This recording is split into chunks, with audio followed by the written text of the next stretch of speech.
Once upon a time, in a small village, nestled between rolling hills and a sparkling river, there lived a young boy named Theo. Theo was a curious and adventurous child, always exploring the woods and meadows that surrounded his village. One sunny afternoon, as Theo wandered along the riverbank, he stumbled upon a peculiar stone. It was smooth and round, with a faint, otherworldly glow. Intrigued, he picked it up and felt a sudden warmth in his hand. A voice whispered in his ear, "I am the Talisman, with power untold. 5 wishes I give, but be not bold. For every wish, a story will unfold.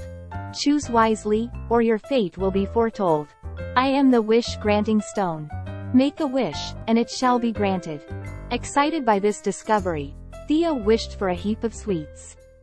Instantly, a towering pile of candies, chocolates, and pastries appeared before him. He gorged himself on the treats, but soon felt sick from the sugar overload and overeating. As he lay in bed that night, he realized that his hasty wish had consequences. The next day, Theo wished for the ability to fly. He soared through the sky, feeling the wind in his hair and the freedom of the open air. But as he flew higher, the air grew thin and cold, and he struggled to breathe. He plummeted back to the ground and fell in the river, narrowly escaping injury. Once more, he realized that his selfish desire carried repercussions. Determined to make a better wish, Theo wished for wealth for his village. Gold coins rained from the sky, filling his home and the village.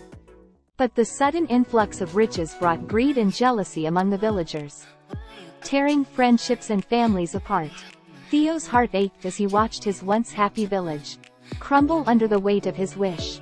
Desperate to undo the damage, Theo held the wish-granting stone tightly and wished for everything to return to normal. The stone glowed brighter than ever before, and in an instant, the sweets, the ability to fly, and the wealth vanished.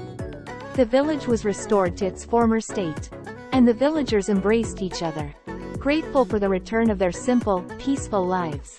Theo, however, knew that he still had one final wish to make. He wished for the wish-granting stone to lose its power, so that no one else would suffer the consequences of their greedy wishes.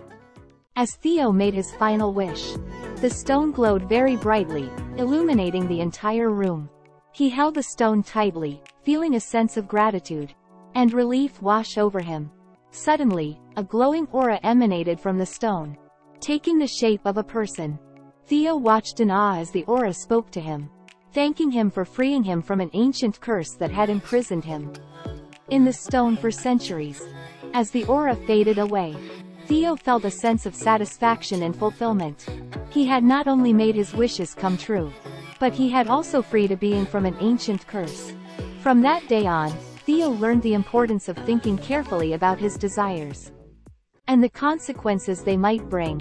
He shared his story with the villagers, and they too learned the value of contentment and the power of their actions. The wish-granting stone, now powerless, was placed in the village square as a reminder of the lessons they had learned.